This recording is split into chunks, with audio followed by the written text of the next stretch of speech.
Welcome back in, investors. So it's been a minute since I posted. I'm trying to be as consistent as possible. As most of you know, I do think that we're going to see some turbulent times. So I'm trying to prepare my family and myself for that adventure that I think could be coming and those opportunities that could be presenting themselves. Now, let me give you a quick overview of where I think we're at. I definitely think we're heading into some turbulent times. I think it's going to be a choppy market. And when we look at valuations, I definitely think there's headwinds for valuations here, especially with the 10-year creeping above 4.5%. Now, with the new bills being passed, I think there is some stimulus here that could maybe force the market to newer highs. But with that being said, I think deficits are going to be a topic of conversation just because of where the debt is exploding. And with that stimulus, the other side of it is how much is this debt going to really impact taxpayers down the road when we're looking at servicing this debt? And that's definitely a big topic of conversation. So when we think about an economy where we've been plus $2 trillion a year in spending versus what we're actually taking in, that has been very stimulus, and I believe it's caused asset bubbles.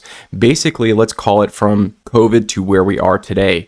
It's caused asset bubbles in real estate. It's caused asset bubbles in the stock market. It's just caused everything to get really expensive. And I definitely think there is a day of reckoning coming. And I do think it could start by the end of this year. And that's been my thesis on the channel. Now, how this all unravels, it's anybody's guess. I do think it's going to come in the form of credit and the 10-year spiking in an uncomfortable way, which then puts downward pressure on asset prices and obviously could cause problems for the consumer. So when I look at a longer term thesis, I do think we're going to be in a restrictive monetary policy. And I definitely think, even though there's some stimulus coming with some of these bills passed, on the longer trajectory here with servicing our debt, I do think it's going to be a less stimulus type of environment, which means that asset bubbles are going to deflate.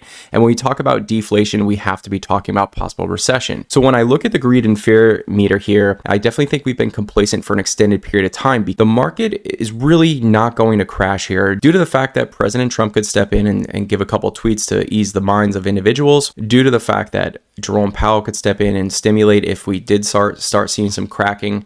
But we just never know where that domino is going to fall. And that's where I want to be cautious. And especially when we look at valuations overall. Part of me thinks that there's a trend forming here where earnings are not going to be as easy to come by as they have been over the last year.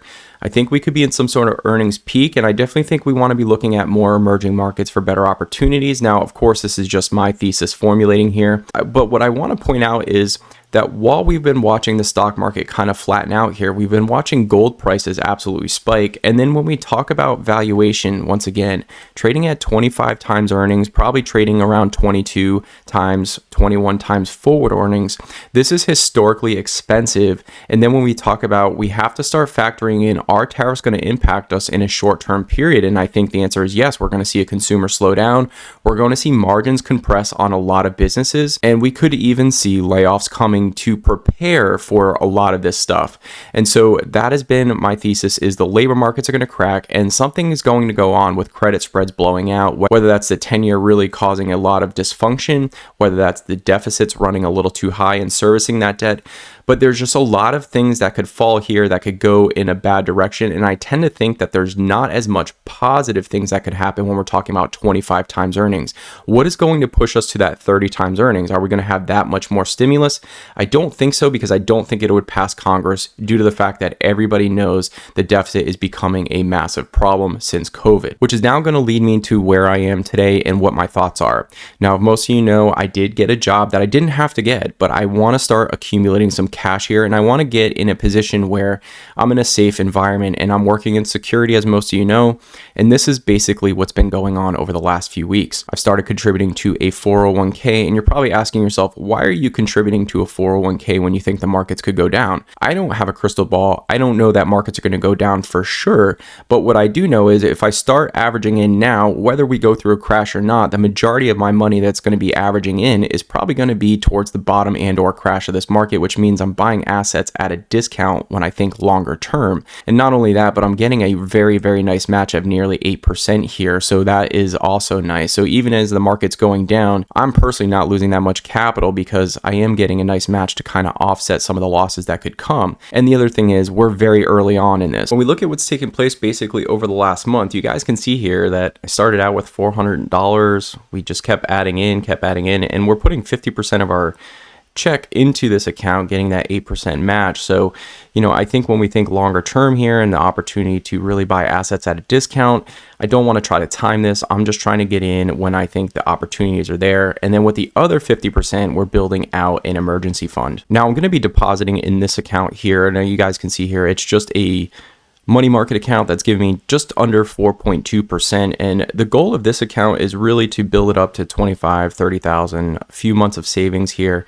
And the opportunity that could come maybe in real estate, I would have a down payment for a property. And so the goal is we're going to start building this account for any opportunities that could come outside of the equity market. And also it's an emergency fund. So if anything ever happened to me, if I lost my job or if something ever happened with the house, we have that emergency fund ready to go. So this is definitely one we have to get aggressive on building. And I will be depositing a decent chunk here in the very, very near future. So that is the next move going forward. Then we have our individual stock account that we're going to be adding into some cash as well. Once again, a majority of this is in cash and cash-like instruments. We did take a small hit here.